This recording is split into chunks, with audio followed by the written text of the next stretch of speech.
ఇంధన పొదుపు వారోత్సవాల ముగింపు సందర్భంగా విద్యుత్ శాఖ నిర్వహించిన వ్యాసరచన, చిత్రలేఖనం, వక్తృత్వ పోటీల్లో విజేత విద్యార్థులకు విద్యుత్ శాఖ సూపరింటెండెంట్ ఇంజనీర్ తిలక్ కుమార్ బహుమతులు ప్రదానం చేశారు. ఈ సందర్భంగా ఆయన మాట్లాడుతూ విద్యుత్ను పొదుపుగా వినియోగించుకోవడం వలన భవిష్యత్ తరాలకు ఎంతో ఉపయోగపడుతుందని అన్నారు. పునరుత్పాదక ఇంధన మరియు ఇంధన పొదుపు ఆవశ్యకత గురించి తెలియజేశారు. అందరూ 5 స్టార్ రేటెడ్ విద్యుత్ పరికరాలను వినియోగించాలని, అలాగే విద్యుత్ అవసరం లేనప్పుడు ఇంట్లో ఫ్యాన్, లైట్స్ ఆఫ్ చేసి పెట్టుకోవాలని, పగటిపూట సూర్యకాంతి ఉండడం వలన కిటికీలు తీసి ఆ వెలుతురులో ఇంట్లో పనులు చేసుకోవచ్చని, దీనివల్ల మీకు కూడా విద్యుత్ ఆదా అవుతుందని తెలిపారు. ఈ కార్యక్రమంలో విద్యుత్ శాఖ Rajamahendravaram town operation division executive engineer Nakkapalli Samuel, Rajamahendravaram deputy executive ఇంజనీర్లు చిన్న, మాల్యాద్రి, శ్రీనివాస్, అసిస్టెంట్ ఇంజనీర్లు, జూనియర్ ఇంజనీర్లు, సిబ్బంది, విద్యార్థులు, వారి తల్లిదండ్రులు పాల్గొన్నారు.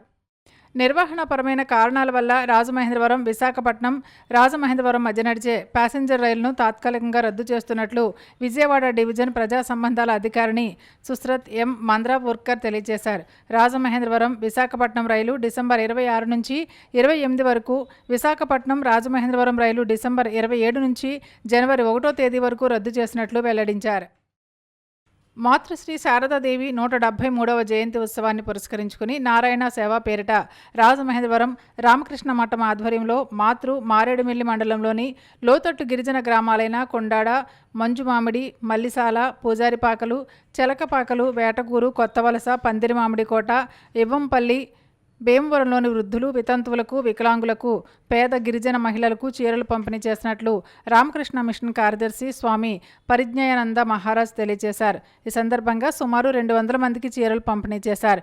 ఈ పంపిణీ కార్యక్రమంలో Ramakrishna mission manager Swami Raghuveeranandaji Maharaj, Swami Pragnanandaji Maharaj, BRS Srikanth, Ramakrishna mission camp coordinator Kanumon Srinivas, వాలంటీర్లు మామిడి నాగిరెడ్డి సంజీవ్, రామకృష్ణ మిషన్ సిబ్బంది పాల్గొన్నారు.